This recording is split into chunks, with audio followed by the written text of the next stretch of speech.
Okay, कुछ चीज़ें समझ लो और उसके बाद पेपर स्टार्ट करते हैं। अच्छा, हम लोग 2018 तक तो हम कर चुके हैं, सही है। और अच्छा, मेनली याद रखना कि अब सब लोगों का जो पेपर पैटर्न है वो इसी पेपर पैटर्न की तरह से आ रहा है। उमर, तुम्हें भी पता होना चाहिए अगर आपने पेपर चेक किए हो। सही है, तो इसलिए मैं मेनली इसी चीज़ पे फोकस करूँ। एक दो पेपर मैं कोशिश करूँगा कि करा दिया करूँ, लेकिन मेनली जो पेपर पैटर्न आ रहा है वो इसी पेपर पे आ रहा है, राइट, 2022 से ऑनवर्ड। सो इसीलिए एक तो ये चीज़ होगी। दूसरी चीज़, अच्छा, यहाँ पे ना अब से तुम लोग ने जो भी पेपर करने हैं, सही है। अब जो भी, मतलब अभी हम लोग 2019 पे, 2019, 2020, 2021, 2, 3, 4, सही है, 6 साल के पेपर हैं, सही है। इन 6 साल के पेपर को तुम लोगों ने करना किस तरह से है? तुम लोग सबसे पहले जरा ये सुन लो। एंड इसको रोजाना अटेम्प्ट करना है, सही, और रोजाना जो है ना वो तुमने इसी तरह से प्रैक्टिस करना है। सबसे पहली चीज़ कि तुम लोग ने टाइमर लगाना है, सही है। तुम्हें पेपर जो है वो 1 घंटा 15 मिनट का है, तो you have to make sure कि तुम्हारा पूरा पेपर 1 घंटा 15 मिनट के अंदर कंप्लीट होना चाहिए। Okay, this is the first thing that you have to make sure. Mobile में टाइमर लगाओगे, राइट, और टाइमर जब स्टार्ट करोगे उसके बाद कहीं जाना नहीं, पूरा शुरू से लेकर एंड तक जो है वो तमीज से बैठ के करना। और फिर उसके बाद कहीं जाना हो, हाँ, अगर कोई बहुत अर्जेंट काम है, सही है, तो okay you can go, but otherwise देखो, अब तुम्हें खुद अपने अपने आप को प्रिपेयर करना है, सही। ये मैं मतलब ये कोई हार्ड एंड फास्ट रूल नहीं बता रहा, ये मैं तुम्हारी प्रिपरेशन, एग्जाम की प्रिपरेशन के लिए बता रहा हूँ, सही है। सो अब तुमने इस तरीके से इसको मतलब एक एग्जाम वाला एटमॉस्फेयर बना के अब इसको करना है, सही है। सो सबसे पहले तुम टाइमर लगाओगे। जब टाइमर लगाओगे, टाइमर लगाने के बाद तुम पेपर खोल लोगे या पेपर अपने पास ओपन कर लेना, फिर उसके बाद टाइमर लगाना और फिर उसको स्टार्ट करना, सही है। तो पहली टाइमर लगाना है तुमने, सही है, टाइमर लगा के सॉल्व करोगे, पहली चीज़। दूसरी चीज़ कि तुमने चेक करना है पेपर को, सही है। जब तुम्हारा पेपर कंप्लीट हो जाएगा, सही है, सो तुमने पेपर को चेक करना है। चेक किस तरह से करोगे? मार्किंग की से, जो कैलकुलेशन वाले हैं उसको तो तुम डायरेक्ट डायरेक्ट चेक कर सकते हो कि भाई का आंसर सही आ रहा है नहीं आ रहा है, तुम्हें स्ट्रेट अवे फर्स्ट चल जाएगा। ओके, सही है। चेकिंग के बाद तुम अपनी मार्किंग भी करोगे, राइट। हर क्वेश्चन के नीचे जैसे उसके टोटल लिखा हुआ होता है तो उसको टोटलिंग करोगे, जैसे यहाँ पे टोटल दिया हुआ है, सही है, तो उसको टोटल करके लिखोगे कि तुम्हारे पास जो है ना वो कितना नंबर आ रहे हैं, सही हो गया। ये बात हो गई दूसरी, सही है, कि तुमने चेक करना है। अच्छा जनाब, एक सेकंड दूसरा।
अच्छा जी, आ जाओ भाई।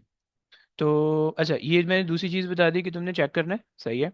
और जब चेक करोगे तो हर क्वेश्चन के नीचे उसके जो टोटल होते हैं उसमें से अपने आप को मार्क्स दे दोगे, सही है, कि कितने मार्क्स आ रहे हैं। और इसी तरह से तुमने जब पूरा पेपर हो जाएगा तो तुमने चेक करना है कि भाई इस पूरे पेपर में मुझे टोटल कितने मार्क्स मिलेंगे, राइट। एक एक क्वेश्चन जो है, क्वेश्चन नंबर 11 या 10 तुमसे नहीं होगा, वो सिलेबस में नहीं है, तो उसको तुम स्किप कर सकते हो। और उसके अलावा तुम मार्किंग करना, सही है। अच्छा, तीसरी चीज़ जो बहुत इंपॉर्टेंट चीज़ है, अच्छा, और तुमने पेपर मुझे भेजना भी है। जब तुम चेक करोगे तो चेक करने के बाद तुमने वो पेपर मुझे भी भेजना है, राइट। तो कुछ बच्चियां भेज रही हैं लेकिन बच्चों को कोई तौफीक नहीं हो रही पेपर भेजने की, सही है। तो तुम लोग इंसान बन जाओ, जो लोग पेपर सॉल्व कर रहे हैं भाई, अल्लाह के वास्ते मुझे भेज दिया करो, ताकि मुझे पता चल जाए कि तुम लोग क्या कर रहे हो, सही है। तो तो तीसरी चीज़ तुम लोग ने क्या करनी है कि अपनी सिली मिस्टेक्स काउंट करनी है, सही है, सिली मिस्टेक्स काउंट करनी है। क्योंकि देखो, सिली मिस्टेक एक ऐसी चीज होती है कि जिनमें तुम इम्प्रूव कर सकते हो, राइट। अच्छा, सिली मिस्टेक तुम्हें कैसे, तुम्हें पता चल जाता है कि तुम्हें जैसे प्लस माइनस की गलती हो गई उसकी वजह से आंसर बेकार हो गया, सही है, या तुम्हें लग रहा है कि भाई ओके डेफिनेशन तुमने बिल्कुल ही गलत लिख दिया, तुम्हें याद नहीं आ रही थी, सही है, इसलिए मिस्टेक हो गई, सही है। तो ये सिली मिस्टेक्स होती है, राइट। कोई कोई बहुत बहुत मुश्किल चीज़ है जो कि तुमसे हो ही नहीं रही, मतलब तुम्हें तुम्हें फॉर्मूला पता है, तुम्हें चीज़ आती है, लेकिन तुम उसको अप्लाई नहीं कर पा रहे, right. This is not the silly mistake, right, उसको तुम कुछ नहीं कर सकते, वो एक जेन्युइन, तुम उसको एरर कह सकते हो, और उसके चलो ओके उसमें जो है ना तुम्हें वो छूट मिल सकती है, राइट। तो इसका तुम सिली मिस्टेक काउंट कर लेना कि प्लस माइनस का मसला हो गया है, या जो है ना अपना जो है ना कोई इस तरह से कोई बेकार बेकार की गलती हो रही है, तुम उनको काउंट करोगे, सही हो गया। अच्छा, तीसरी, अच्छा चेकिंग में बाय द वे ये ध्यान रखना कि थोड़ी मुश्किल चेकिंग करना, ओके, चेकिंग आसान नहीं करना, चेकिंग में थोड़ी जहाँ पे तुम्हें लग रहा हो कि मार्क मिलने चाहिए नहीं मिलने चाहिए वहाँ पे मार्क काट देना अपने, सही। और सिली मिस्टेक चेक करो कि सिली मिस्टेक तुम्हारी कितनी हो रही है, सही है, उसको लिख लो कि भाई जहाँ पे भी सिली मिस्टेक आ रही है वहाँ पे ऐसे हम लिख लो कि भाई ये सिली मिस्टेक का 1 नंबर कट रहा है, 2 नंबर कट रहा है, फिर टोटल करके सिली मिस्टेक यहाँ पे लिख लो कहीं पे कि भाई इतना इतने नंबर आ रहे हैं टोटल के सिली मिस्टेक से, सही है। और फिर चौथी चीज जो है ना, वीकनेस, सही है, वीकनेस कि तुम्हारे जो तुमने वो किया ना पेपर किया उसमें से तुम्हारा कौन सा चैप्टर वीक था, सही है, ये कौन सा टॉपिक वीक था। एक चैप्टर के अंदर बहुत सारे टॉपिक होते हैं, कोई एक टॉपिक वीक होगा तो वो तुम्हें पता चल जाएगा, राइट। जैसे काइनेमेटिक्स है, उसके अंदर ग्राफ कुछ बच्चों के वीक हो जाते हैं, कुछ बच्चों से फार्मूलाज जिससे नहीं सॉल्व हो रहा होता, या कोई चैप्टर वीक है तुम्हारा, सही है, तो तुम वो लिखोगे। तो हर जो भी पेपर तुम मुझे भेजा करोगे उसके अंदर कहीं ना कहीं शुरू में या एंड में ये चार चीजें होनी चाहिए, राइट। तुम लिखोगे कि भाई जो पेपर था वो मैंने इतने टाइम में कंप्लीट किया, राइट। अच्छा, शुरू में तुमसे टाइम मैनेजमेंट नहीं हो पाएगी, तुम्हारा टाइम से बाहर जाएगा पेपर, उसकी टेंशन की बात नहीं है, तुम लिख दो कि भाई 1 आवर 15 मिनट के अंदर मेरे इतने मार्क्स का क्वेश्चन या इतने क्वेश्चन अटेम्प्ट हो चुके थे, इसके बाद जो है वो मैंने टाइम के बात की है, राइट, लेकिन करना पूरा है, ओके। सो पहले तो ये तुम लिखोगे कि टाइम तुमने इतना लिया है, राइट। और दूसरी चीज चेक करने के बाद मार्क्स लिखोगे यहाँ पे, सही है, सिली मिस्टेक की मार्क्स लिखोगे, और उस चैप्टर के उस पेपर के अंदर तुम्हें जो वीक एरिया तुम्हें मिला है तुम उस वीक एरिया को यहाँ पे लिखोगे, राइट। सही हो गया। और चलो बस ये तुमने जो है ना कुछ तुमने 3 4 चीजें करनी है, सही है। और चलो, तो और ये मुझे हर पेपर के अंदर चाहिए, देखो तुम्हें ये सब चीज़ें तुमने करनी है, ये सब चीज़ें तुम्हारी आसानी के लिए मैं बता रहा हूँ, सही। तुम अगर कर रहे हो तुम्हें लग रहा है कि बेनिफिशियल होंगी तो तुम्हें उसका आउटपुट भी मिलेगा, अगर तुम्हें नहीं लग रहा है तुम इग्नोर करो, मैं इसमें कोई डांटूंगा पीटूंगा नहीं, बट मैं तुम्हें इसमें वो कर रहा हूँ, मोटिवेट कर रहा हूँ कि इस तरह से अपने आप को एनालाइज करो। क्योंकि देखो अगर एक चीज़, अगर एक एक सिंपल सा लाइफ हैक है कि अगर तुम कोई भी चीज़ जिंदगी में रिपीट कर रहे हो ना, तो हर अगला रिपीट पिछले वाले रिपीट से अगर अच्छा है, so you are improving, right. लेकिन अगर तो नेक्स्ट रिपीट प्रीवियस रिपीट जैसा है या उससे बेकार है तो इसका मतलब है यू आर नॉट इम्प्रूविंग, बल्कि तुम बेकार हो रहे हो, राइट। सो इस वजह से try to improve yourself, और इम्प्रूवमेंट तब तक आएगी कि जब तक आप जो है अपने आप को एनालाइज नहीं करो, एक जगह पे सारी चीजें लिख लो कि भाई मैं यहाँ पे वीक हूँ, ये प्रॉब्लम है, ये चीज़ है, ये चीज़ है, ये चीज़ है, सही। कुछ टॉपिक अगर ऐसे होंगे जो मुझे कॉमन मिलेंगे तमाम बच्चों में, तो मैं उसको दोबारा से पढ़ा दूंगा, या अगर तुम में से किसी को भी लगे कि भाई ये टॉपिक हमें नहीं आ रहा है, मुझे बता दो, मैं उसको हम किसी एक क्लास में उसको खींच देंगे, सही। तो इसीलिए तुमने देखो डिस्कस भी करना है, ओके। बच्चे ऐसे होते हैं उनको लग रहा होता है कि यार नहीं होगा, सर नहीं बताएंगे ये वो, भाई डिस्कस कर लो कि भाई ये टॉपिक मेरे वीक है, इन टॉपिक को मुझे रिवीजन चाहिए, सही है, तो हम उसके बारे में कुछ ना कुछ कर लेंगे। मैं तुम्हें अगर मैं खुद नहीं करवा सकता हूँ मैं तुम्हें बता दूंगा कि भाई यूं कर लो, पासवर्ड दे दूंगा करने के लिए वगैरह वगैरह, सही। तो इसलिए अब अपने आप को अब देखो तुम्हारा अब तुम्हारा फाइनल फेज शुरू है, तो तुमने अपने आप को एनालाइज करना है कि तुम किस टॉपिक में वीक हो, किस टॉपिक में स्ट्रांग हो। तुमने ये मेक श्योर करना है कि जिस टॉपिक में तुम स्ट्रांग हो तुम्हारा कोई एक नंबर भी नहीं कटना चाहिए उस टॉपिक में, राइट। क्योंकि देखो तुम हर टॉपिक में 100% स्ट्रांग नहीं हो सकते, तुम्हारे कुछ वीक एरियाज होते हैं हर बंदे के, क्योंकि तुम ह्यूमन ही हो, और ह्यूमन होने की एक एक एक बहुत ब्यूटीफुल चीज़ ये है कि तुम्हारी इम्परफेक्शंस होती हैं, सही है। और क्योंकि इम्परफेक्शन ही हर बंदे को एक यूनिक बनाती है और एक खूबसूरत बनाती है, सही है।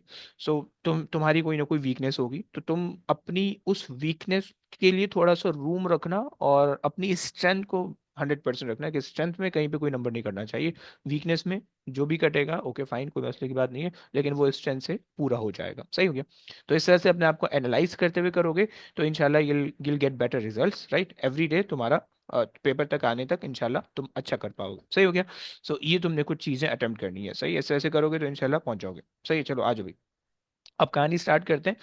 तो चले, कौन करवाएगा भाई, पहला क्वेश्चन करवा लेते हैं, इफ़ा से करवा लेते हैं। इफ़ा जरा रीड कर लोगे please. A bus is traveling between points A and D. There are bus stops at A, B, C, and D. but the bus does not stop at B and C. Figure 1.1 is a speed time graph for the bus. Describe the motion of the bus between each of the bus stops. Select the appropriate description from the list below. अच्छा जी, अच्छा सबसे पहले तो एक बात बताओ, speed time graph है, speed time graph का ग्रेडियंट आपको क्या बताता है और एक्सेलरेशन क्या बताता है, एरिया क्या बताता है? So speed over time. Oh yeah, हम्म। distance. ओए, No ये acceleration. किया हो गया, भूल गए हो, ईद में सब भुला दिया। ऐसा मत Yes. बोलो यार। नहीं, ग्रेडियंट एक्सेलरेशन बताता है। Okay. And Speed times time gives distance. Yes, good. Yeah. Perfect, distance. Okay चलो आगे आ जाओ, अभी अभी ये देख लो भाई, कौन सा क्या चीज़ बता रहे Between A and B, increasing acceleration. हो? Between A and be increasing कैसे भाई? अगर आप ग्रेडियंट देखो। Tangent. यस। सो अगर आप टेंजेंट बनाओगे, सो टेंजेंट का जो ग्रेडियंट है वो तो डाउनवर्ड स्लोपिंग है, तो डिक्रीज हो रहा है, राइट? समझ पा रहे हो आप? यस। Hmm. नहीं So समझ then I पा, think I tangent. मतलब अगर आप ये देखो ना, लाइन यूं जा रही है, राइट? अगर मैं उसको थोड़ा सा बड़े स्केल पे बनाऊं, सो लाइन बेसिकली ये जो पोर्शन है ए बी का, वो थोड़ा सा इस तरह से जा रहा है, तो उसका स्लोप डाउनवर्ड है, डिक्रीज हो रहा है, राइट? लाइन हॉरिजॉन्टल से parallel parallel to the horizontal होती जा रही है, राइट? क्लियर हो रहा है? Yes. Yes, sir. Decreasing acceleration. सो डिक्रीजिंग एक्सेलरेशन, ओके। बी से सी में क्या हो रहा है? Between B to C, moving forward at constant speed. Constant moving, okay, moving forward at a constant speed, okay. So ये आ गया बी एंड सी। सही, ये वाली होशियारी पेपर में मत करना, मैं भी ऐसे ही कर रहा हूँ, ओके। सी एंड डी पे? C and D, moving backward at constant speed. Moving backward क्यों भाई? So like going back to its like origin. नहीं, ओए, Mm, सी से but डी पे the bus अगर आप देखो कि आपकी लाइन जो है वो स्ट्रेट है, राइट? स्ट्रेट लाइन शोज कि आपके पास जो है ना डिसेलरेशन हो रही है, पहली चीज, राइट? क्योंकि ग्रेडियंट नेगेटिव में आ रहा है, इसका मतलब है डिसेलरेट हो रही है, right? sir, D, right? So सही है। सो अच्छा जनाब, यहाँ पे क्या डिक्रीजिंग एक्सेलरेशन नहीं, एक्सेलरेशन तो पहली चीज कांस्टेंट है, राइट? जो डिसेलरेशन होगी वो भी कांस्टेंट है, एक्सेलरेशन भी कांस्टेंट है, right?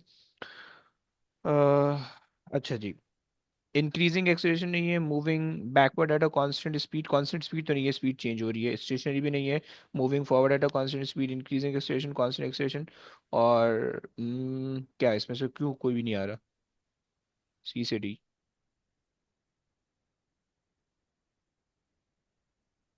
so changing acceleration, right? सी से चेंजिंग एक्सेलरेशन? नहीं, देखो, बस आप ये कह सकते हो कि सी से डी पे कांस्टेंट एक्सेलरेशन आपके पास आ रही है, Hmm. कांस्टेंट एक्सेलरेशन, क्योंकि डिसेलरेशन कांस्टेंट है नहीं, वरना बेसिकली वो डिसेलरेशन, बट हम कह सकते हैं कांस्टेंट एक्सेलरेशन है, सही है। कांस्टेंट एक्सेलरेशन सही हो गया। क्या बात समझ में आई? चलो आगे आ जाओ। The average speed of the bus between A and D is 23 kilometer per hour. Calculate the distance between A and D. Sir, area करेंगे ना? एरिया कर लोगे, सही है। सो आप कह दोगे कि भाई distance is equals to area under the graph, under the graph. अच्छा जनाब। सो अब हमारे पास जो है, यहाँ तक अगर आप देखो, सही है। सो तकरीबन दैट इज 1.5 के आसपास आ रहा है, 1.5 1.6 के आसपास आ रहा है, सही है। और जो इसके बाद वाला पोर्शन है तो ट्रेपीजियम बन रहा है, स्ट्रेट अवे आपके पास आ जाएगा, सही है। लेकिन इन्होंने कुछ बताया भी नहीं है यार यहाँ पे, इस वजह से जो है ना थोड़ा सा ये हमारे लिए प्रॉब्लमेटिक हो सकता है। अच्छा, सो दिस वुड बी 0.5, सही है। और ये तकरीबन 0.5 Zero. 0.75 के बीच में आ रहा है, 0.8 आप ले सकते हो, सही। लेकिन और कोई कोई तरीका नहीं हो सकता इसका निकालने का? अम, 0.8. अगर हम देखें, सो इन्होंने कहा कि द एवरेज स्पीड हमें दी हुई है, तो हम एरिया अंडर द ग्राफ क्यों लें? आसानी आसानी हो जाएगा हमारे लिए, एवरेज स्पीड अगर दी हुई है तो। क्या बोलते हो? if they have given you the average speed, we know the time, we know the total time ना, अगर आप टोटल टाइम देखो, so total time is 2 minutes, right? समझ पा रहे हो? Yes, so सो हम distance, speed is equal to distance upon time कर दें। सही है।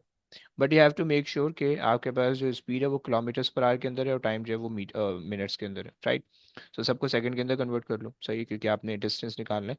सो टाइम हमने ले लिया 2 मिनट, सही है, सो 2 इंटू 60, सही है। और स्पीड जो है वो किलोमीटर्स पर आवर के अंदर है, सो 23, सही है। और किलोमीटर को कन्वर्ट करने के लिए आपने लगा दिया 1000, राइट? और पर आवर को कन्वर्ट करने के लिए आपने लगा दिया 3600। सही हो गया। कर लो भाई, कितना आता है?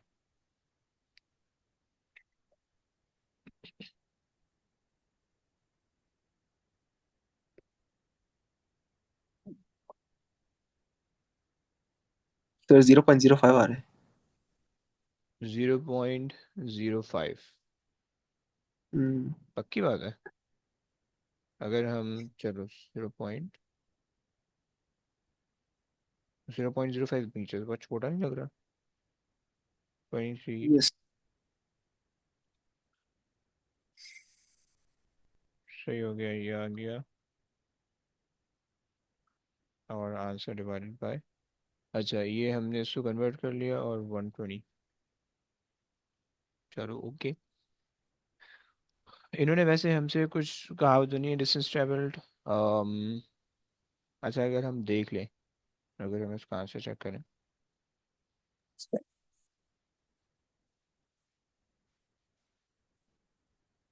42 कर रहे हैं।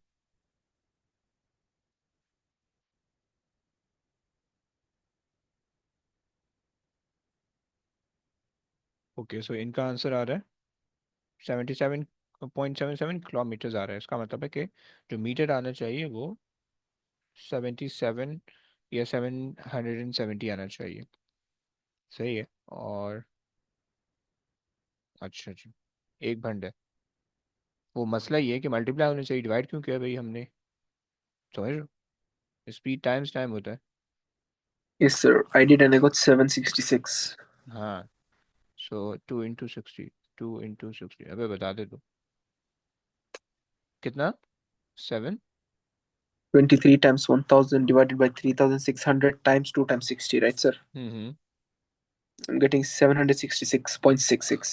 ओके, 770 ले लेते हैं हम, राउंड ऑफ करके, सही है, मीटर्स के अंदर। सही हो गया, चलो आगे आ जाओ। The bus stops at D for 1 minute and then travels at a constant acceleration for 30 seconds.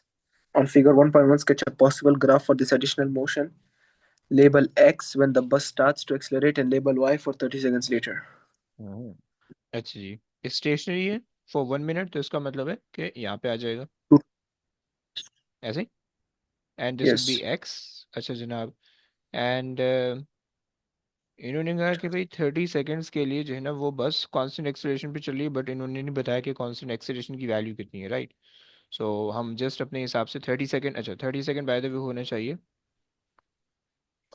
हम्म, यहाँ पे कहीं पे ये this is a 30 second, right? हाँ सर। ऐसे ही, क्योंकि 3.5 मिनट हो गए हैं, नहीं 30 सेकेंड गुजरा होगा। सही, और हम जो एक कांस्टेंट एक लाइन बना देते हैं जस्ट टू शो कि भाई ये हमारे पास आ रहा है, ये हमारे पास आ रहा है कांस्टेंट एक्सेलरेशन। सही हो गया, चलो क्लियर हो गया। Yes, sir. आ जाओ भाई, अगला क्वेश्चन कर लेते हैं। कौन करवाएगा? अली, अली जिंदा बैठे हो?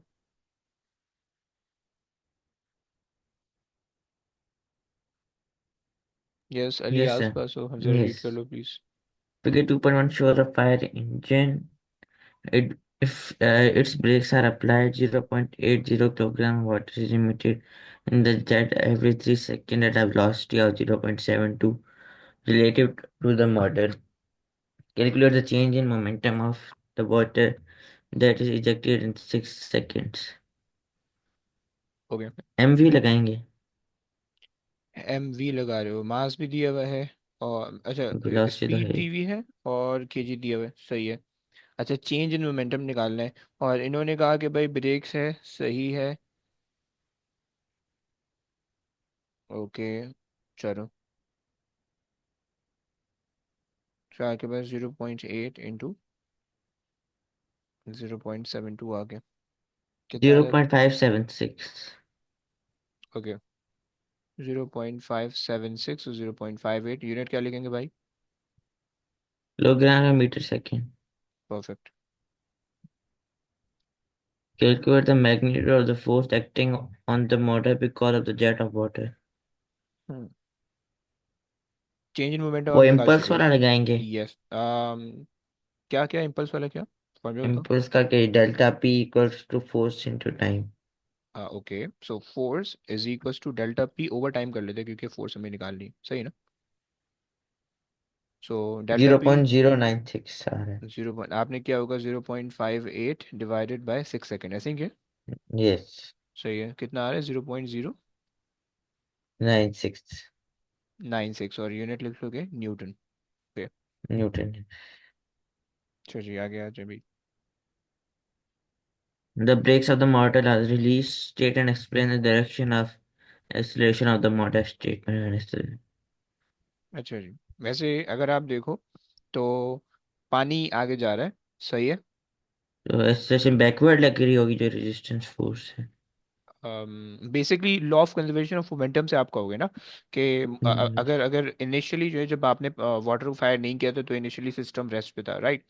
तो लेकिन जब आपने वाटर को इजेक्ट किया तो वाटर एक डायरेक्शन में जा रहा है, तो जो मॉडल है वो it should move in the opposite direction so that direction the yes. Total momentum after the ejection should be the same as total momentum before the ejection, right? जो कि जीरो था बिफोर द इजेक्शन, तो after the ejection तो भी वो वो भी zero. Subtract होकर जीरो हो जाएंगे। ओके, सो हम ये कह देंगे कि भाई बैकवर्ड, सही हो गया। और टू इसकी बैलेंस एक्सप्लेनेशन। आउट और balance out the force. Force की टर्म में अगर आप कह रहे हो, चलो अगर आप फोर्स तो फिर न्यूटन थर्ड लॉ लगाओगे, सही है। Force from the water on the model will be equal and opposite, मैं थोड़ा सा लंबा लिख रहा हूँ, to the direction of ejection, सही है, ejection, so it move backward.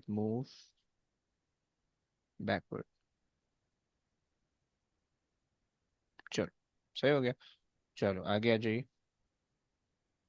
In C, the model contains a water tank which is initially full. State and explain any change in the magnitude of the initial acceleration if the brakes are when the tank is nearly empty. हम्म। तो empty हो तो acceleration ज्यादा होगी क्योंकि okay. उनके फिर वो मास कम हो जाएगा ना। तो फिर अगर हम वो लगाए न्यूटन के सेकेंड लॉ तो वो बताएगा कि जब हम acceleration ज्यादा होगी तो मास कम होगा। अच्छा जी, अगर आप कह रहे हो कि भाई F equals to M A से हम सोच रहे हैं, सही है। सो एफ मास ओवर एक, एम होते अच्छा, हैं। एफ तो कांस्टेंट है, राइट? यस। और एफ ओवर एम आप कह रहे हो। तो 1/m अगर हम करें कुछ acceleration तो ये ज्यादा मास और एक्सीलरेशन इन्वर्सली प्रोपोर्शनल आ रहा है, फोर्स इन्वर्सली कांस्टेंट हो रहा है, परफेक्ट हो गया, सही है। तो हमने कहा कि भाई since the force is constant, right, क्योंकि वो तो पानी के इजेक्शन की वजह से, और पानी तो इजेक्ट हो रहा है, right? Since the force is constant and mass is inversely inversely proportional to the water to the acceleration, so acceleration increases। Okay, clear हो गया? चलो भाई, नाइस। यस। आ जाओ भाई। अच्छा एक सेकंड, ज़रा इसकी मार्किंग की है हमारे पास, सही है। और acceleration when empty and more mass less and the force is constant, हाँ सही है, सही है, बस। वही चीज़ लिख रहे जो हम कह रहे हैं, सही है भाई, आ जाओ। कौन करेगा भाई? अम, रियाज जरा रीड कर लो please. Fig 3.1 shows solar cells used to generate electrical energy. Okay. State the main form of energy transferred from the sun to the solar cells for the generation of electrical energy. Hmm. Light, सही हो गया। light energy. आगे आ जाइए। Consider the consider the generation of electrical energy by a large number of solar cells as shown in Fig 3.1. State one environmental advantage and one environmental disadvantage. It's जनाब। renewable and renewable. it takes up a lot of space. Okay. And takes lot of space, lot of space. State and explain whether this source of energy, आई electrical है। energy, is renewable. अच्छा जी। Yes. सही। अच्छा, वो कह रहे हैं कि एक्सप्लेन भी कर दो, तो हम कह सकते हैं कि भाई एज द सन, क्या कहेंगे? Never lose energy. ये चलो, ये हम कह सकते हैं एज द सन प्रोड्यूसेस। यार ये तो बेकार सवाल हो गया यार, इसमें क्या बताएं हम? The sun produces its own energy. नहीं नहीं नहीं, ये हम ये कह सकते हैं कि the sun has no no dependent source as the. Sir, because हाँ, no energy is used up. क्या चीज दोबारा बोलिए। Like no energy is used up because one supplies energy, right? The sun is supplying constant energy. हाँ हाँ। तो इसका मतलब, इसका क्या सेंस क्या बनेगा? नो एनर्जी यूज्ड अप का क्या मतलब होगा? अगर मतलब देखो ना, अगर अगर कोई चीज रीन्यूएबल है तो इसका मतलब है कि रीन्यूएबल होने का मतलब ये है कि भाई वो कंटिन्यूअसली वो अपनी एनर्जी जनरेट कर रही है, राइट, और वो किसी दूसरी चीज़ पे डिपेंड नहीं कर रही है, सही है। हम ये कह सकते हैं as a sun has its own energy. रियाज में कहा था एज इट्स ओन एनर्जी, बस ये कह सकते हैं, और क्या कहेंगे? सही हो गया, चलो आगे आ जाओ। Each group of solar cells is arranged in a rectangle 1.2 meter times 2.8 meter. The solar cells are situated in a region where 260 watt of solar energy is received per square meter of the cell. The electrical output of each group of solar cells is a current of 2.5 ampere with a potential difference of 86 volts. Calculate the efficiency of the solar cells. हम्म। अच्छा जी, क्या formula होता है efficiency का? Total energy output over total energy input times 100%. Okay. हम total के बजाय useful कहते हैं, यूजफुल आउटपुट, आउटपुट और total Yes. Input, total input into 100, okay fine. सही है। एनर्जी आउटपुट जो है वो in the form of electrical energy है, ये इलेक्ट्रिकल पावर है। सही है, पावर के टर्म में तो पावर ही ले लेते हैं, सही है। सो हमारे पास जो है Yes. करंट टाइम्स टाइम कर देंगे इंटू 86। मेरी आवाज़ सही आ रही है, कट के आ रही है? ठीक है अभी। ओके। सो अच्छा जनाब, अब यहाँ पे इनपुट एनर्जी हमने डिसाइड करनी है, सही है। इन्होंने कहा कि भाई each group of solar cell is arrange in a rectangle this. Okay the solar, अच्छा इन्होंने नंबर ऑफ सोलर सेल तो नहीं बताया हुए ना? नहीं। और कोई चीज़, calculate the efficiency of the solar cell. अच्छा जी। सो इस रेक्टेंगल के अंदर जो है वो हमारे पास कितना एरिया बन रहा है भाई? अगर मल्टीप्लाई कर लो एरिया, सो 1.2 इंटू 2.8, सही कितना आ रहा है? 3.36. 3.36, ओके। इन्होंने कहा कि भाई the solar cells are situated in a region where 260 watt of solar energy received per square meter, okay, and we have 3.36 square meter, okay, so we have to multiply 260 times 3.36, okay, to get the total energy, right? Clear हो गया? into 100 Yes. निकाल दो भाई कितना आता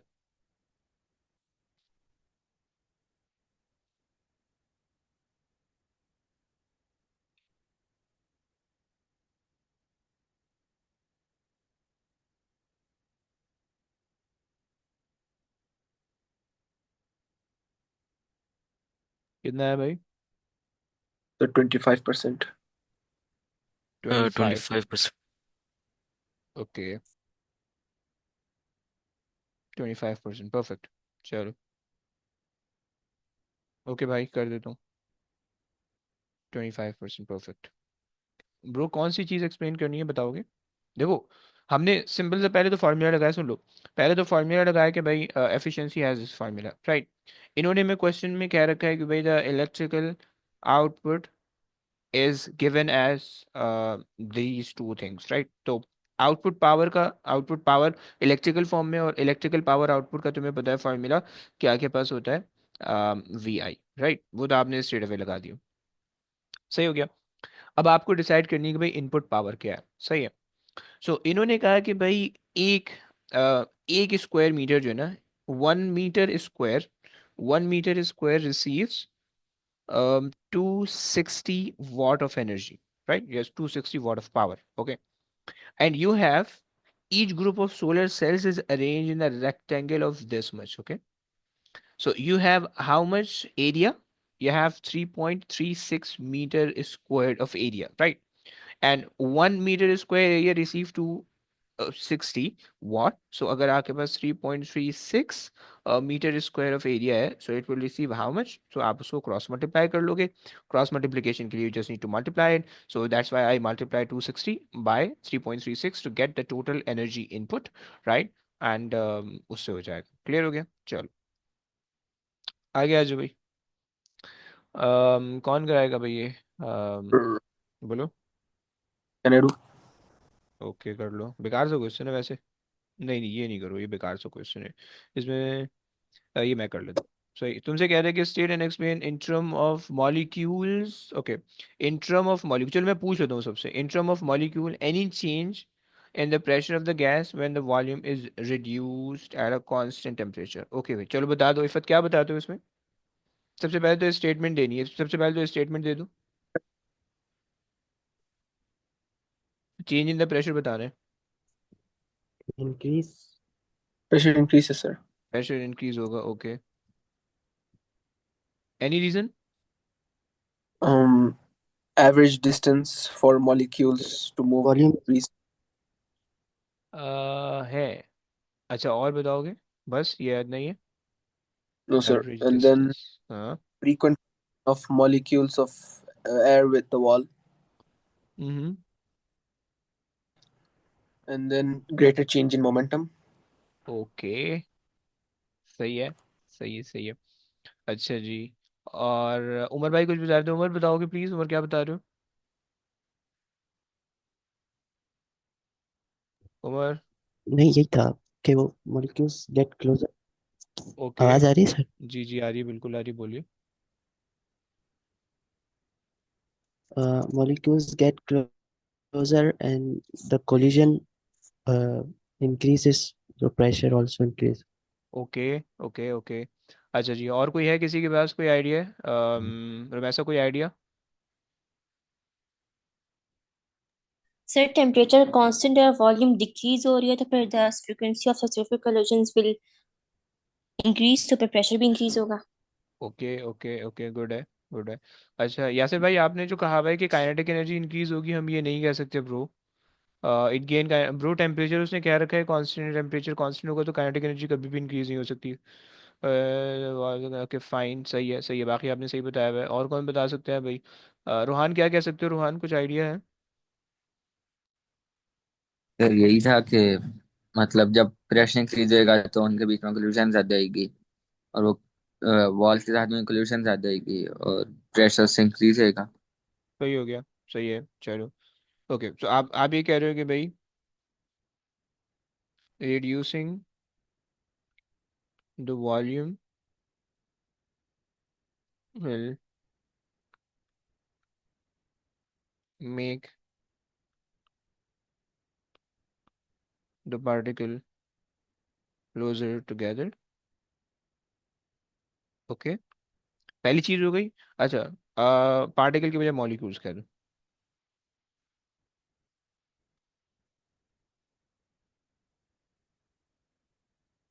molecule closure together पहली चीज। अच्छा जी, दूसरी चीज के अ, अच्छा, ओके, ये हम कह सकते हैं the frequency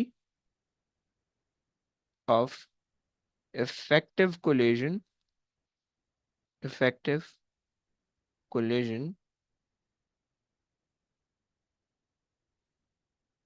per unit time will also increase, will also increase। अच्छा, यहाँ पे शायद इफ़त ने बोला था, पता नहीं किसी ने बोला था कि हमारे पास जो है ग्रेटर चेंज इन मोमेंटम होगा, या ग्रेटर स्पीड होगी। स्पीड ज़्यादा नहीं होगी, स्पीड किसी भी स्पीड से आप कोई चीज़ रिलेट नहीं कर सकते। ओके, हाँ, चेंज इन मोमेंटम ग्रेटर होगा बिकॉज ऑफ द, या rate of change of momentum greater हो सकता है, आप ये कह सकते हो, क्योंकि टाइम कम हो रहा है ना। सही, क्योंकि जब आपने उसको करीब करीब कर दिया, स्पीड सेम है, स्पीड पे कोई फर्क नहीं पड़ा है, राइट। तो चेंज इन मोमेंटम पे कोई फर्क नहीं पड़ेगा, लेकिन rate of change of momentum वो इंक्रीज हो जाएगा। ओके, इज दैट क्लियर बच्चों? Change in momentum only depends upon the velocity. Okay, rate of change of momentum depends on the velocity as well as the time. Okay, so over here the velocity is not changing because the time is constant, right? With the temperature is constant, right?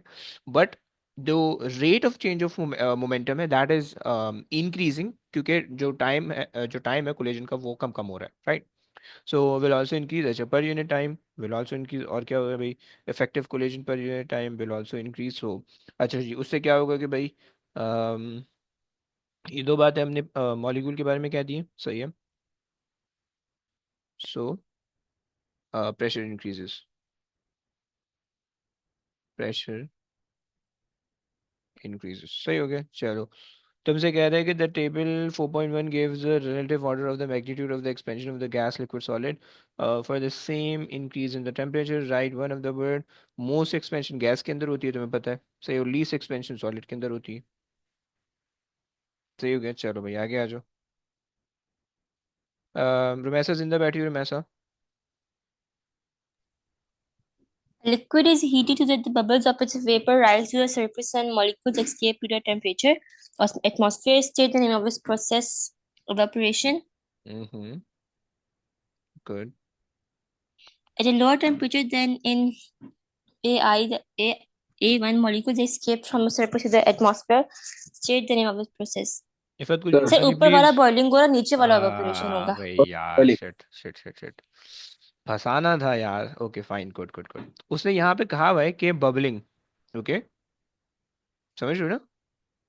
Ji so sir. Good. और दूसरी चीज आपने कहा कि भाई lower temperature से भी आपने पकड़ लिया। Okay good. सो यहाँ पे आपके पास आ गया बॉइलिंग, सही है, और यहाँ पे आपके पास आ गया evaporation. Okay fine, good good good, आगे आ जाइए। Figure 5.1 shows appearances used to determine the power output of a heater. The metal block has a mass of 2.7 kg. The metal of the block has a specific heat capacity of 900 joules per kg degree Celsius. In 2 minutes 30 seconds, the temperature of the block increases from 21 degrees to 39 degrees. Calculate the power of the heater. बदतमीजी की है उन्होंने, दो तीन बदतमीजी की हुई है। एक तो उन्होंने ये की हुई है, सही है, दूसरी उन्होंने पावर मांगी हुई है, सही है। चलो, पावर का formula bro. Energy by time, good, तो एनर्जी निकाल के फिर सही हो गया। और पावर एनर्जी कैसे निकालेंगे। निकालेंगे आप? E is equals to mc delta t। Nice, M C delta T, fine. सही, मास इन्होंने दे रखा है 2.7, सही है। सी इन्होंने दे रखा है 900, राइट। टेम्परेचर कितना, टेम्परेचर चेंज कितना? 39 माइनस 21। 18।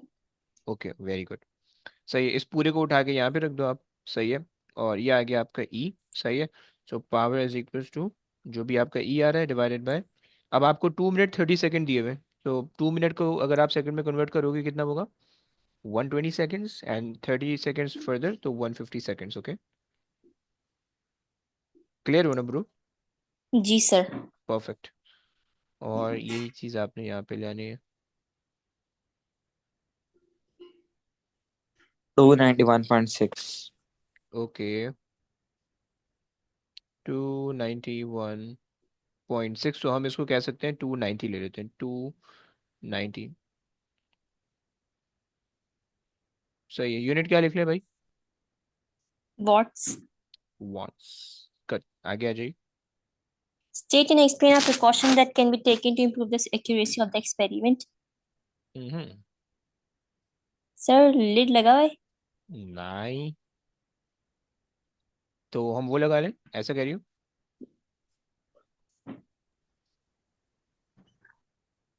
या हम, अगर हम ऐसा कर लें कि भाई देखो, अगर हम साइड में कोई इंसुलेशन लगा लें, क्योंकि अगर ऊपर से आपने बंद कर लिया लेकिन साइडों से खुला तो कोई फायदा नहीं होगा ना। सही जी है। सर। मतलब आपने घर घर के सारे खिड़की दरवाजे नहीं है, मेन गेट लगा दिया हुआ है, सही है, ऐसे वाले सब किताब। सही हो गया। तो अच्छा, तो इस हम ये कह सकते हैं कि भाई insulation insulation around the container. सही है। अच्छा जनाब, state and explain the precaution. Okay, so this is a precaution. और हम इसकी एक्सप्लेनेशन क्या दे सकते हैं? This will reduce the heat loss, okay, and and ensure all the heat from heat, मैं 2 पॉइंट लिख रहा हूँ, ये एक ही लिखोगे तो भी काफी होगा, right? And ensure all the heat from the heater will be absorbed absorbed by um, क्या लिखते हैं इसको? absorbed by the metal, क्या मेटल ही है, क्या है? Metal block. Okay, metal block. चलो भाई, आ जाओ भाई, आ गया जो। उमर जिंदा बैठे हुए हो? उमर, जी। जरा रीड कर लो please. Figure 6.1 shows a water wave in a ripple tank. Okay, State the name of the process that occurs as the wave moves from region A to region B. क्या कहोगे? Uh, उसको हम refraction कहते थे। yes, reflection. अच्छा, not इस term में reflection, बता। रिफ्रैक्शन। मैं सही सही ठीक। सही ना? रिफ्लेक्शन में आपके पास है ना, वो वेव बाउंस होके पीछे जाती है एट द सेम एंगल से। सही है।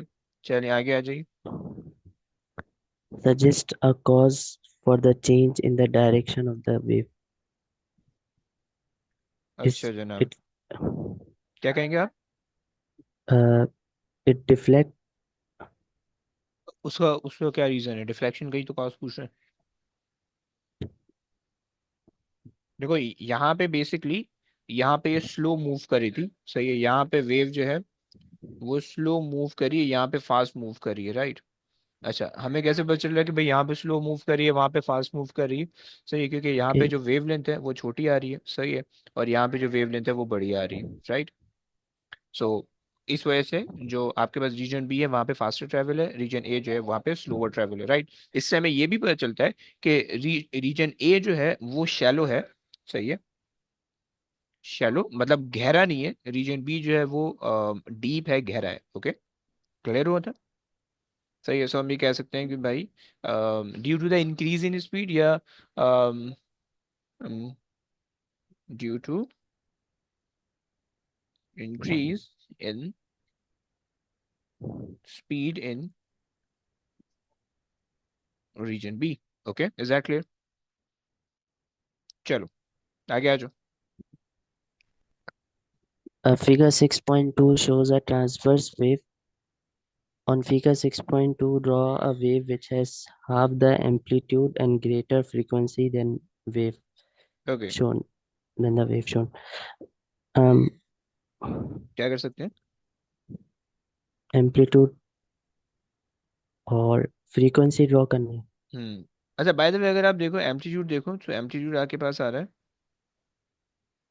एम्पलीट्यूड अगर आप देखो तो आपके पास तकरीबन 2 सेंटीमीटर का एम्पलीट्यूड आ रहा है। तो आपने क्या करना है, 1 पे बनाना है, 1 पे बना दो, सही है। 1 पे आपने एक लाइन खींच दी, सही है। वेव इससे ऊपर नहीं जानी चाहिए, सही है, क्योंकि हाफ द एम्पलीट्यूड हमें बनाना है, सही है। और नीचे भी हमने 1 का एम्पलीट्यूड लाना है, सही है। सो नीचे भी जो वेव है वो इससे ऊपर नहीं जानी चाहिए, सही हो गया। तो इसका मतलब है we have to draw the wave in this portion, okay, पहली चीज। दूसरी चीज उसने कहा कि भाई greater frequency. Umar, greater frequency का मतलब है ज्यादा नंबर ऑफ वेव आएंगे या कम नंबर ऑफ वेव आएंगे, आप क्या कहते हो? नहीं, कम आएंगे. कम क्यों आएंगे भाई? ज्यादा आएंगे भाई. ज्यादा क्यों आएंगे? ज्यादा ऐसे कैसे?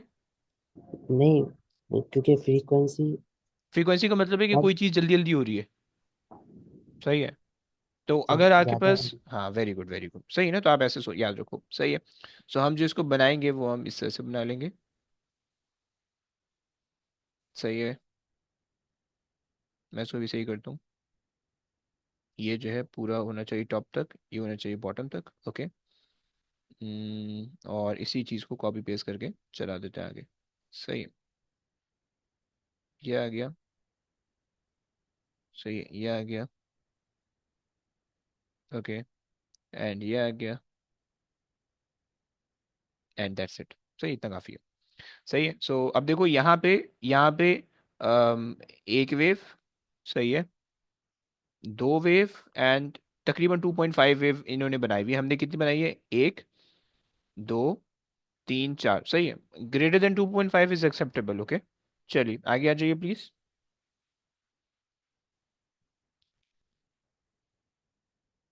यस उमर, कहो। Uh, a train travels along steel rails. A person waiting at a station hears the sound of the train through the rails before he hears the sound through the air. Explain why this happens. Hmm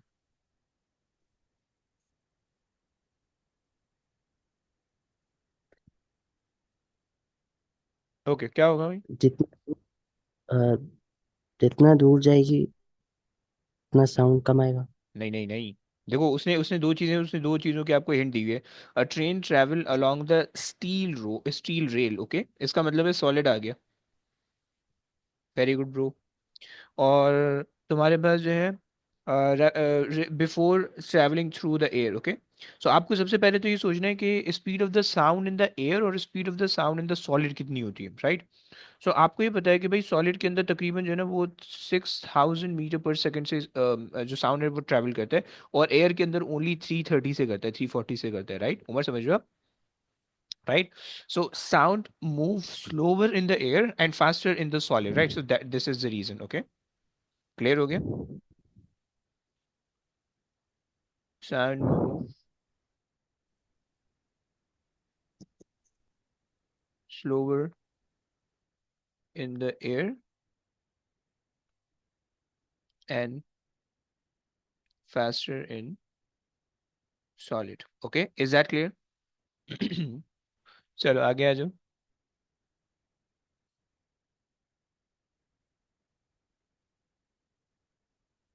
yes कहो।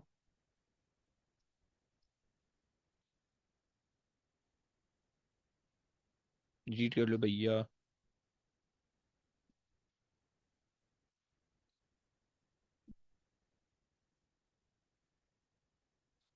ये तो मेरी आवाज नहीं आ रही है या आपकी आवाज नहीं आ रही है मुझे, ऐसा क्यों?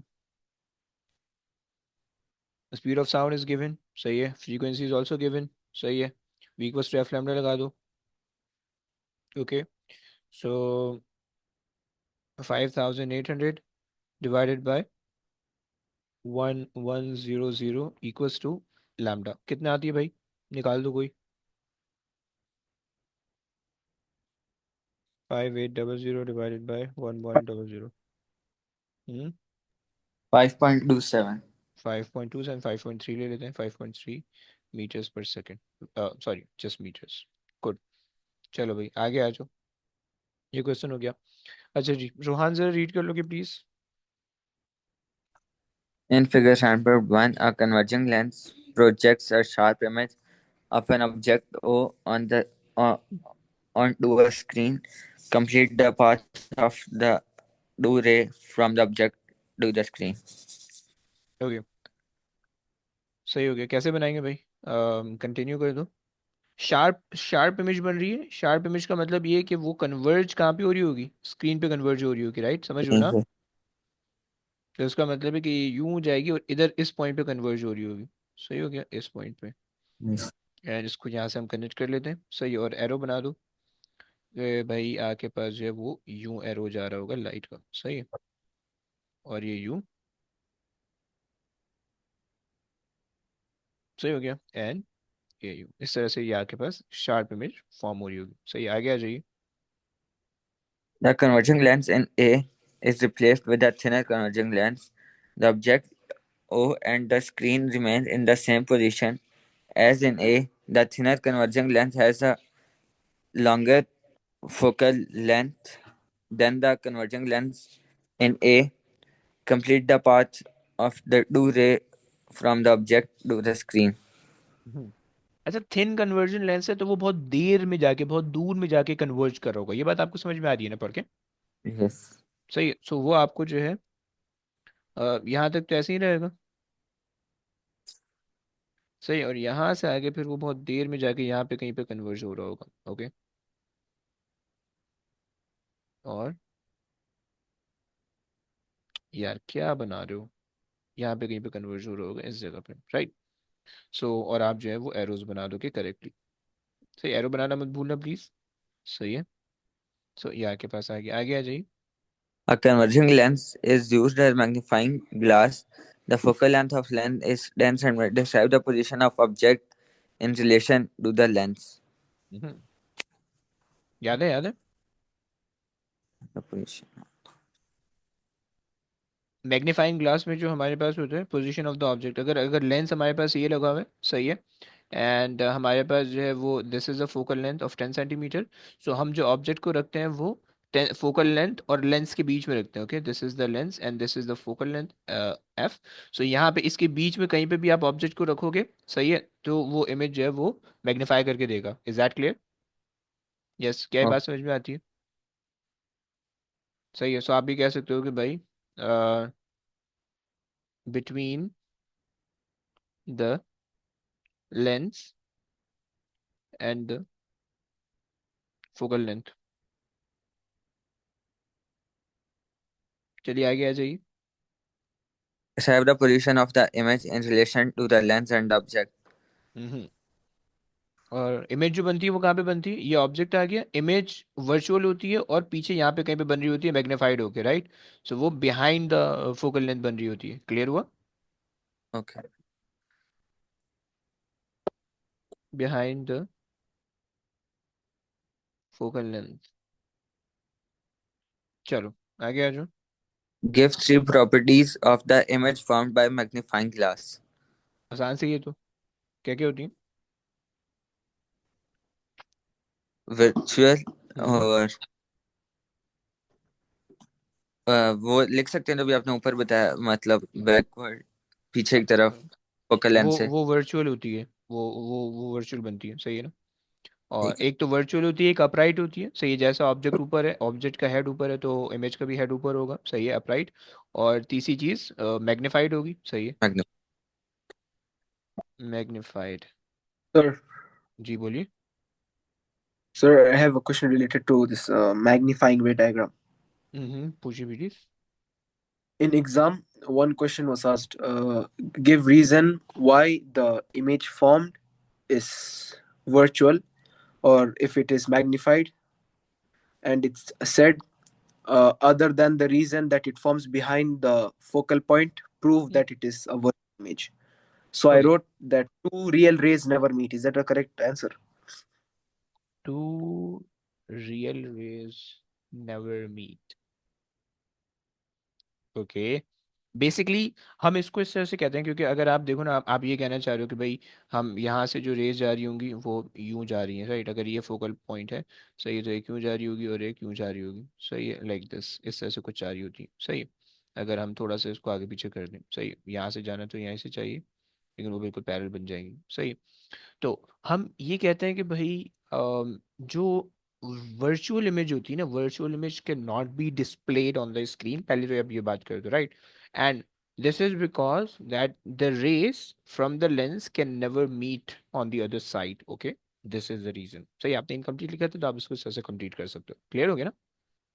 मतलब Yes, sir. लाइक आपके पास जैसे मिरर पे इमेज बन रही है, right? This is the virtual image, right? आप सुबह में देखते हो तो आपने जो कपड़ा पहना होगा आपको वैसे ही दिखेगा, रात में देखोगे आप नाइट सूट पहना आपको वैसे ही दिखेगा, राइट? तो एक फिक्स इमेज नहीं दिख रही है, right? With the time, with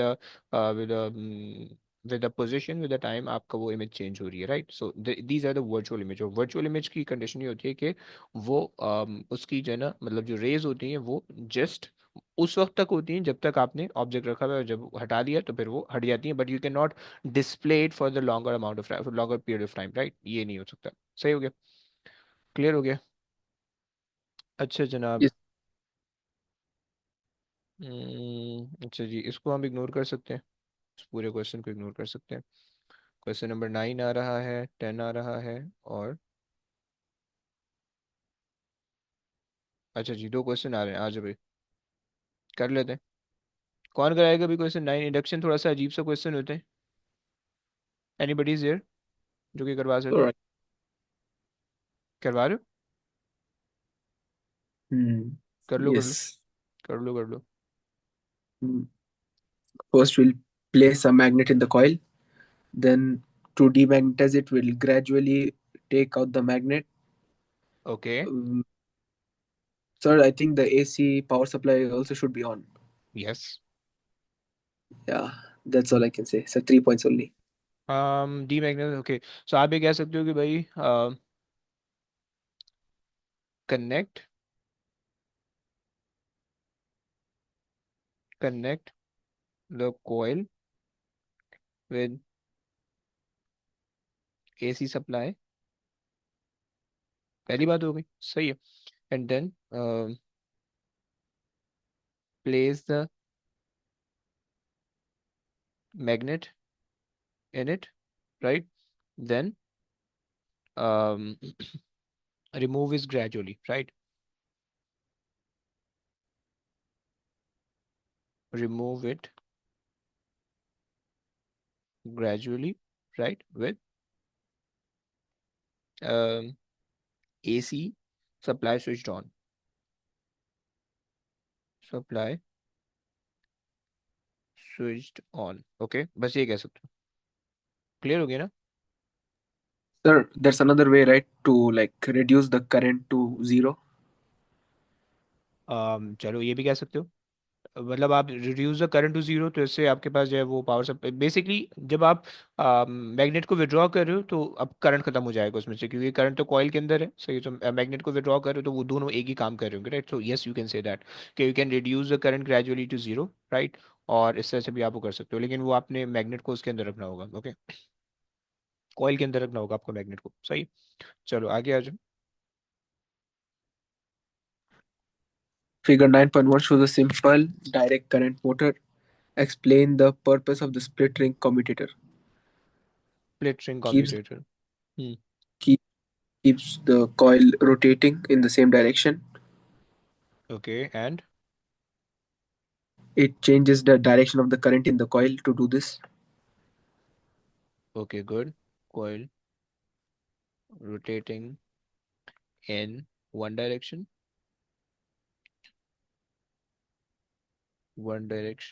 and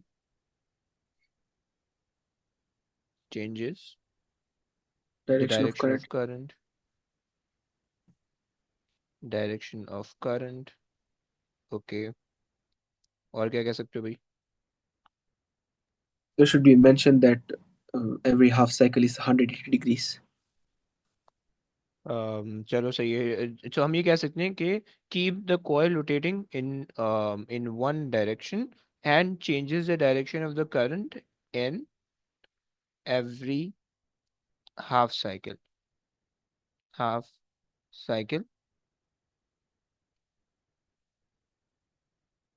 which is 180 degrees. Okay, चलो आगे आ जाओ.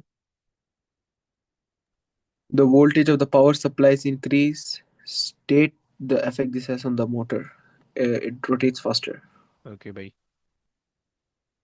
faster rotation. गुड हो गया.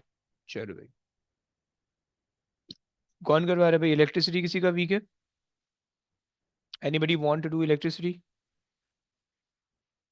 नहीं तो फिर रुमैसा से करवा लेते हैं. Sir, me? अच्छा चलो आप करो. चलो कर लो कर लो कर लो. Yes. A Fig 10.1 shows a circuit containing a filament lamp of resistance 0.30 ohms and two resistors, each of resistance 0.20 ohms. Calculate the combined resistance of the lamp and the two resistors. Okay. 1 over R equals 1 over 0.20 plus 1 over 0.30. Okay, सही हो गया. Solve कर लो इसको.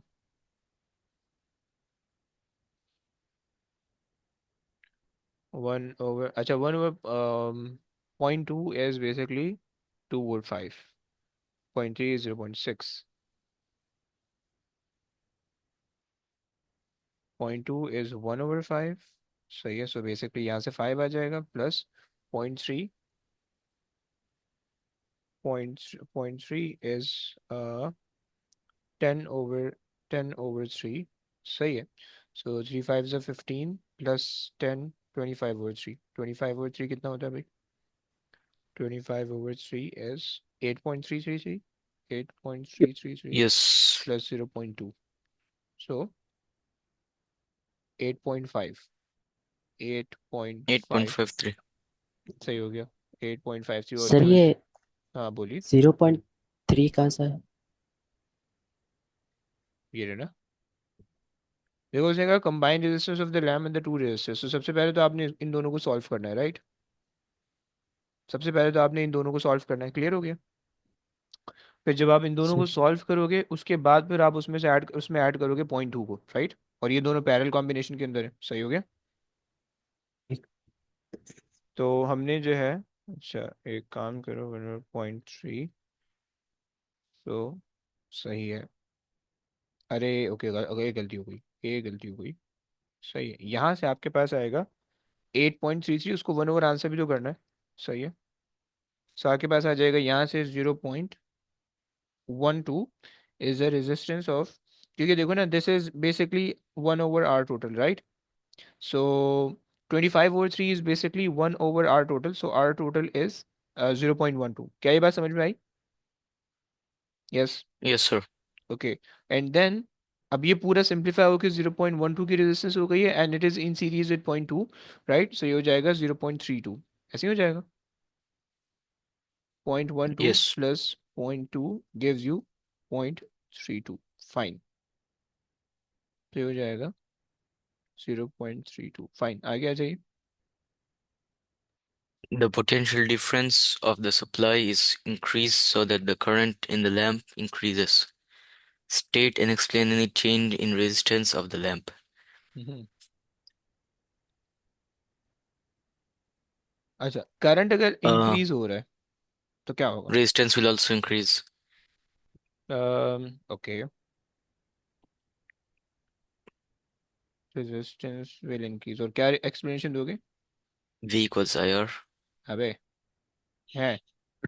Temperature अगर of the lamp. Temperature बोलोगे ना, क्योंकि lamp, जो फिलामेंट लैंप होता है, अगर उसके अंदर करंट बढ़ता है तो उसकी टेम्परेचर बढ़ जाता है. उसका टेम्परेचर बढ़ने से उसकी रेजिस्टेंस बढ़ती है. समझ रहे हो ना आप V equals to I R से तो रेजिस्टेंस कम हो जाएगी. क्योंकि आप देखो V equals to I R है. सही है. So V over I is R, right? So current in the lamp is increase, तो रेजिस्टेंस उससे डिक्रीज होनी चाहिए, लेकिन रेजिस्टेंस इंक्रीज हो रही है, राइट? तो रेजिस्टेंस इंक्रीज, उसकी वजह ये है कि आप वो टेम्परेचर से उसको रिलेट करोगे, वरना डायरेक्ट रिलेशन नहीं आएगा. समझ लो. अब बोलोगे फिर V equals to I R का क्या करेंगे? तो भाई V equals to I R ohmic conductor के लिए होता है, जो कंडक्टर रेजिस्टेंस के अफेक्ट, जिन कंडक्टर पे टेम्परेचर का कोई इफेक्ट नहीं होता हो, राइट। यहाँ पे चूंकि टेम्परेचर का इफेक्ट आ रहा है तो इसलिए हम यहाँ पे डायरेक्ट नहीं कह सकते, okay. So V equals to IR is only for the ohmic conductor and filament lamp is not an ohmic conductor, right? उसका कुछ थोड़ा सा पोर्शन तुम्हें उसका ग्राफ याद है कि ग्राफ उसका पहले यूं होता है, फिर उसके बाद जो है ना वो थोड़ा सा यूं आगे से कर्व होता है और नीचे से कर्व होता है, remember, remember the graph. Yes, sir. सही है। सो जहाँ पे स्ट्रेट लाइन है, सही है, वो स्ट्रेट लाइन जो है वो तो ओमिक वो ओमिक रीजन है, राइट। वहाँ पे तुम ओम्स लॉ लगा सकते हो V equals to I R, लेकिन उसके आगे नहीं लगा सकते, ओके। उसके आगे you have to think with the temperature, right. तो आप कहोगे कि भाई due to increase in temperature, due to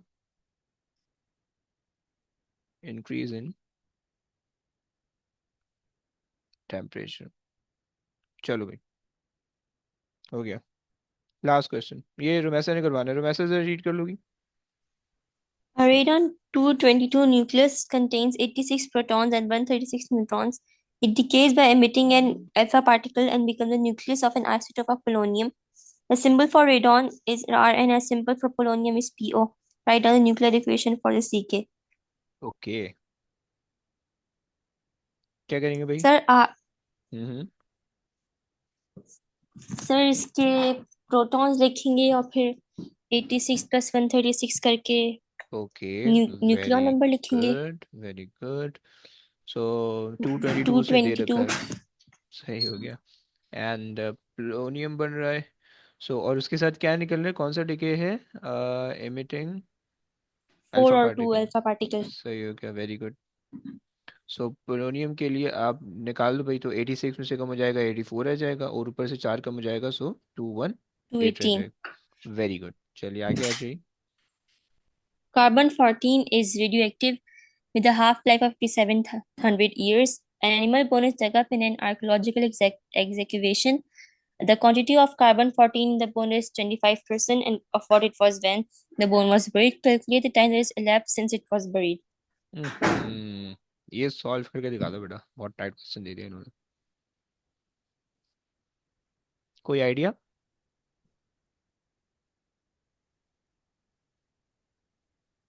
yes, half life इन्होंने दी हुई है 5700 years, sir okay. Sir, half करेंगे तो उसमें 50% रह जाएगा, फिर उसका और हाफ करेंगे 25% रह जाएगा। तो आप कह रही हो कि 3 हाफ लाइफ गुजरी होंगी या 2 हाफ लाइफ गुजरी होंगी?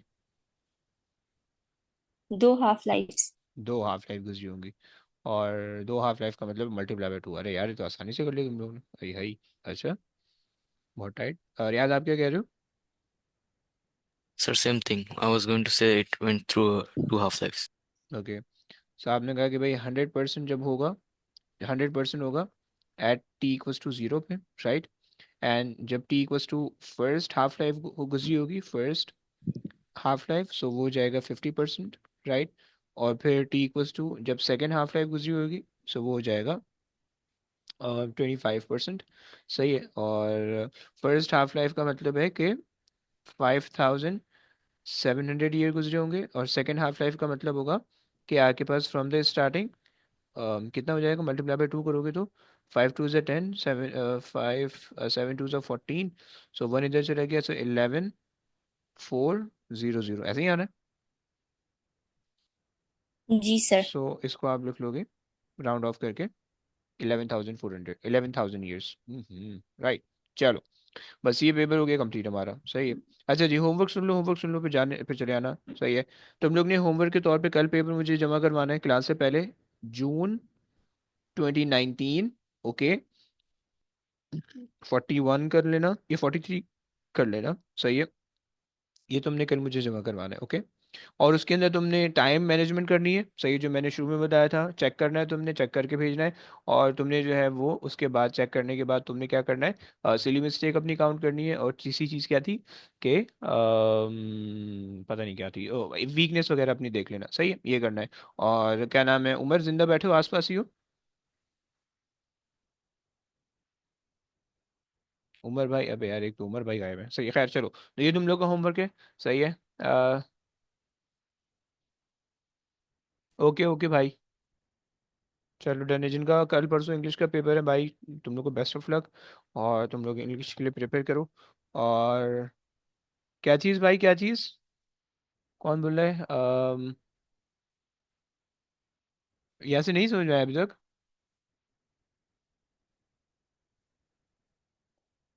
एक minute. Y multiply by two, bro bro, मैंने ये कहा, देखो ना, मैंने मल्टीप्लाई बाय टू छोड़ो, तुम ऐसा सोचो ना, देखो फर्स्ट हाफ लाइफ तो सेम ही रहेगी राइट। जब वो 100 से 50% होगा तो उसको कितना टाइम चाहिए होगा? 5700 ईयर, राइट। फिर जब 50 से 25% हुआ होगा तो भी उसको कितना चाहिए होगा? 5700 ईयर, राइट। सो जब आप इन दोनों को ऐड करोगे, सही है, तो जिस टाइम वो मर के दफन हुआ था, सही है, the time it buried, right, उस टाइम से लेकर the time you are investigating it, वो आपके पास जो है 2 टाइम्स हो जाएगा, या ऐड कर लोगे आप, राइट। दोनों को ऐड कर लो या टाइम्स इट बाय 2 कर लो। Is that clear? Yes sir. Yes. Okay. चलो, होमवर्क समझ में आ गया भाई? सो जिनका पेपर नहीं है भाई, होमवर्क करके आना प्लीज, और ये मुझे भेजना भी है, ओके। रोहन बोलो, क्या बोल रहे कुछ नहीं। हो? ओके। चलो, चलो जी। ओके गाइस, टेक केयर बच्चों, अल्लाह हाफिज। अल्लाह हाफिज। अल्लाह हाफिज सर। हाफिज, हाफिज।